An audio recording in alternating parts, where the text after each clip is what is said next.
Shine your light now. This time it's got to be good. You get it right now, yeah.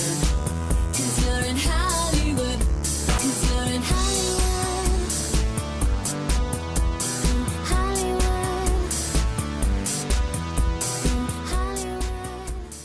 What's going on, guys? On this episode of On the Set, I'm checking out the 2024 remake of Nosferatu, starring Bill Skarsgard, Nicholas Hoult, and Lily Rose Depp.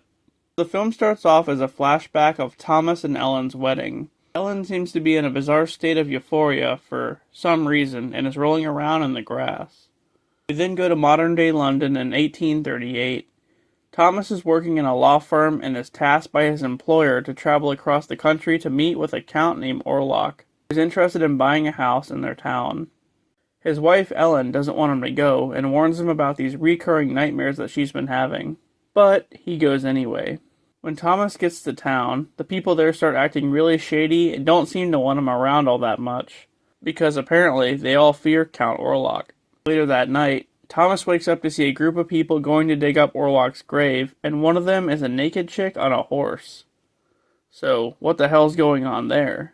Anyway, as Thomas went on his journey, Ellen went to go stay with Thomas's friend Friedrich and his wife. But not too long after staying with them, she starts to have more nightmares that lead into violent seizures. Or maybe orgasms. I'm not really sure which. Thomas finally makes it to Orlok's castle, and they do their paperwork. But soon, Thomas gets too creeped out, and Orlok forbids him from leaving after he realizes that Thomas is married to Ellen. When he doesn't return home, Friedrich tries to organize a search party for Thomas, but nothing comes up. A while later, Thomas has another run-in with Orlok where he bites him, and then Thomas narrowly escapes. With her seizures growing more violent, Friedrich brings in a professor who was shunned for his belief in the occult. The professor examines Ellen and proclaims that a demon is after her, seeming to be referring to Orlok. Sometime after that, Orlok hitches a ride in town on one of Friedrich's ships, causing an outbreak of the plague to follow him. Then, with the whole town in an uproar due to the increase in plague victims, Thomas comes back and devises a plan with the professor to take down Orlok before he comes to claim Ellen as his bride, which is a plan that Orlok's wanted for years now, apparently. But just then, Friedrich's wife and his two daughters get killed by Orlok, and Friedrich just loses it, refusing to believe Orlok is even real. Friedrich then apparently contracts the plague and goes to uncover his wife's casket, dying right beside her. It's a pretty weird scene. As all this is going on, Thomas's boss, the one who sent him to Orlok's castle, is actually revealed to be a disciple of Orlok, and he goes nuts. He's running around naked, biting the heads off of birds and stuff. So, Thomas the professor and Ellen's doctor go to Orlok's grave, planning on destroying his corpse. But when they arrive, Thomas realizes that Orlok is already in town and is probably already with Ellen. Meanwhile, Orlok does in fact show up to Ellen's and puts her in another trance. It's almost like he's possessing her at times throughout the movie.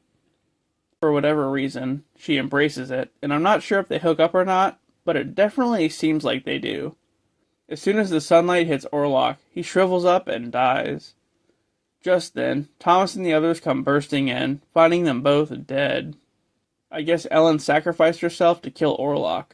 The end. This one was pretty good. It had some dragging parts, but overall, it was pretty entertaining. The cast was great. Nicholas Hoult as the lead role of Thomas, Lily Rose Depp as Ellen. She was amazing as well. Aaron Taylor Johnson, Emma Corrin, and the list goes on. Of course, Bill Skarsgard as Count Orlok. But where he was like a tall, lanky, pale vampire with buck teeth in the original, he's now like a buff, rotting Russian guy with a thick accent and a hairy mustache. And also, he sounds like this. In Soviet Russia, you don't buy vampire, vampire buy you. Anyway, I totally recommend this one, so go and check it out. Alright guys, thanks for watching, and I'll see you later.